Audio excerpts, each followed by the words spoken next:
In 1918, as the world faced a crippling pandemic, silent film star Charlie Chaplin was perhaps the most recognizable figure to grace the silver screen. But this isn't Charlie Chaplin. This is the very early work of Cohasset filmmaker Jason Conforti.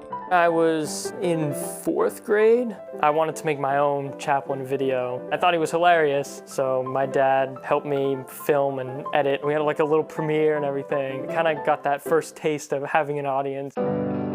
100 years after Chaplin released The Kid, this kid is poised to follow in his idol's footsteps.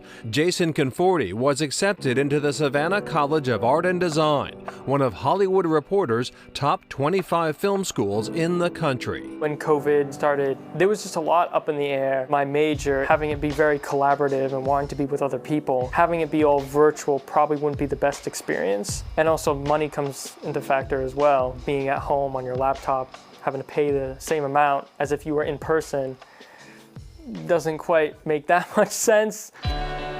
The cost of college is a daily concern for many students and their parents. The number one problem in higher education is the cost of attendance. LaSalle University President Michael Alexander. I somehow got credited with founding the Lower Cost Models for Independent Colleges Consortium.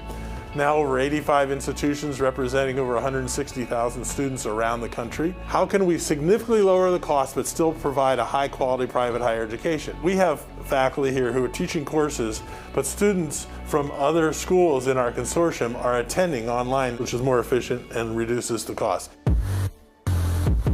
The pandemic has highlighted that the technology is already in place for these cost-saving trends, but there is no replacement for in-person learning. I don't want you to get the impression we're turning into an online institution. Our students are interested in that full-service, traditional residential experience. That's been their dream, that's been their parents' dream. It is Conforti's dream. That is why he is one of many rising freshmen who have opted to take a gap year in the face of this pandemic.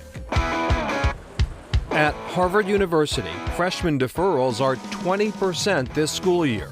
That number doesn't include upperclassmen like Harvard crew standout John Mark Holbrook Ozida, who is delaying his sophomore year while still living and training in Allston. I grew up in a small town in the San Francisco Bay Area. I first learned how to row in 7th grade, sophomore year. I went to the national championships. That was a pivotal moment in my life because it was the hardest thing I'd ever done. When Ozida was invited to see firsthand the elite Harvard rowing team, it was love at first sight. I saw Harvard do a practice and I was like, oh my God, these guys are on something different. After winning a silver medal at the 2018 Junior World Championships for the Red, White, and Blue, Ozida rowed for the Crimson in 2019. In March 2020, his season came to an end.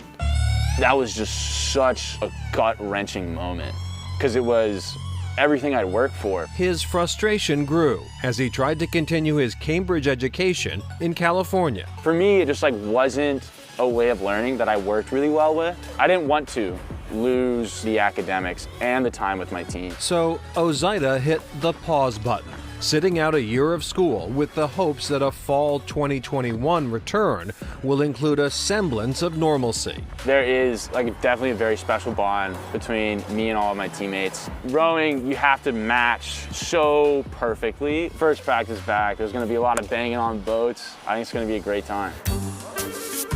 While Ozida stays fit, running and avoiding local drivers, back in Cohasset, Jason Conforti remains sharp by practice of his craft. I'm editing projects or I'm out shooting something. I'm currently reading this book about writing screenplays. If you really love something, if you're really passionate about something, why wouldn't you want to learn more about it?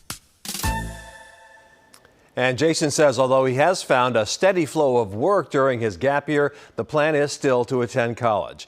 If you're wondering whether he'll need to reapply, originally the answer was yes, but the school has since revised that policy. Up next, tackling remote teaching.